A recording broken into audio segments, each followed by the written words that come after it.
வணக்கம் ஃப்ரெண்ட்ஸ். நம்ம இந்த வீடியோவில் வுட் பாலிஷ் வந்து நல்லா கண்ணாடி மாதிரி போகிறதுக்கு எப்படி அப்படின்னு பார்க்கலாம். நீங்கள் பார்க்குறது வந்து நாட்டு தேக்கு மரம். இது வந்து 3 கோட்டு அப்ளை பண்ணியிருக்கிறோம்.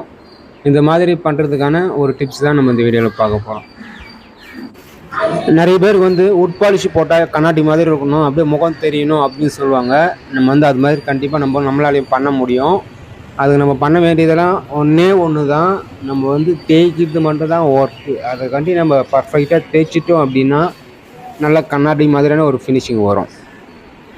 இப்போ நம்ம தேய்க்கிறதுக்கான முறைகள் பார்க்கலாம். அதாவது நம்ம தேய்க்கிறோம் அப்படின்னா அந்த ஃபஸ்ட்டு முறை தேய்ப்போம் பார்த்தீங்களா, மரம் வந்து ஃபஸ்ட்டு ஒரு சீலர் போகிறதுக்கு முன்னாடி அதுவும் நல்லா வந்து நம்ம பர்ஃபெக்டாக தேய்க்கணும். பிசுறுலாம் இருக்கக்கூடாது. கோர்னர்ஸ்லாம் தேய்க்கிறீங்க அப்படின்னா அலையாக இருக்கும். கோர்னர்ஸ்லாம் அதெல்லாம் இருக்கக்கூடாது.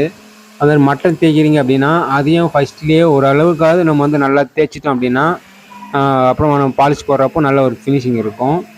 சரி, நம்ம வந்து ஃபஸ்ட் ஸ்டெப் நல்லா தேய்ச்சிட்டோம் அப்படின்னா தூசெலாம் தட்டிட்டு சீலர் அப்ளை பண்ணணும். சீலர் வந்து நம்ம ஒரு வாசக்காலுக்கு ஃபுல்லாக ஒரு கோட்டு ஏற்றுறோம் அப்படின்னா அப்படி ஏற்றாதீங்க. ஃபஸ்ட்டு கோட்டுக்கு வந்து ஒரு 1/2 லிட்டர் ஏற்றிட்டு அதையும் நல்லா நிற அடங்க தேய்க்கணும். நிற அடங்க தேய்க்கிறதுனா எப்படின்னா, ஃபஸ்ட்டு கோட்டு சீலர் அப்ளை பண்ணோம் பார்த்தீங்களா, அது வந்து நம்ம அப்ளை பண்ண சீலரை மொத்தமே மரமே வராத அளவுக்கு தேய்ச்சி எடுக்கணும். அதுதான் வந்து நிற அடங்க தேய்க்கிறது. மரம் வர அளவுக்கு தேய்ச்சிட்டிங்க அப்படின்னா நம்ம வந்து ஃபஸ்ட்டு கோட்டு போடுற மாதிரி தான் கணக்காயிரும். நீங்கள் மரம் வராத அளவுக்கு நல்லா அரைக்கி நல்லா தேய்ச்சிட்டிங்க அப்படின்னா அதுவே முழன்னு வரும். அப்போயே உங்களுக்கு தெரியும் நல்ல ஒரு ஷைனிங் வரும்னு.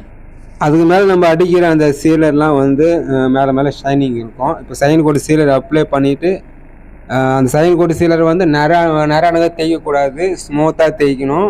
ரஃப்னஸ் போகிற அளவுக்கு தேய்ச்சா போதும். அதுக்கு மேலே வந்து தேய்ச்சிட்டு நம்ம வந்து பியூ பாலிஷோ மெனாமில் பாலிஷோ எது அப்ளை பண்ணாலும் நல்ல ஒரு ஃபினிஷிங், கண்ணாடி மாதிரியான ஒரு ஃபினிஷிங் இருக்கும். இதுதான் வந்து அடங்கி தேய்ச்சிட்டு மேலே வந்து சீலர் அப்ளை பண்ணிட்டு 3வது கோட்டு வந்து பாலிஷ் அப்ளை பண்ணால் நல்லா சூப்பரான ஒரு ஷைனிங் இருக்கும். நம்ம நல்லா தேய்ச்சாலும் நம்ம வந்து பாலிஷ் ஏற்றதெல்லாம் ஒரு லெவலாக ஏற்றணும். ஃபஸ்ட்டு கோட் வந்து நிறைய அடங்குற மாதிரி லைட்டாக சீலர் ஏற்றணும். அதையும் தேய்ச்சிட்டு சைன் கோட் வந்து சீலர் ஏற்றுறது வந்து நிறைய அடங்கும். அதையும் அப்ளை பண்ணணும் சீலரு.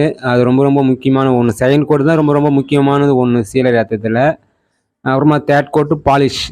நம்ம இப்போ செகண்ட் கோட்டு சீலர் எந்த அளவுக்கு ஏற்றுறோமோ அதை மாதிரி தேர்ட் கோட் பாலிஷும் அதே அளவுக்கு ஏற்றினீங்க அப்படின்னா நல்ல ஒரு ஃபினிஷிங் இருக்கும். இந்த வீடியோ பிடிச்சா லைக் பண்ணுங்கள், மற்றவங்க ஷேர் பண்ணுங்கள்.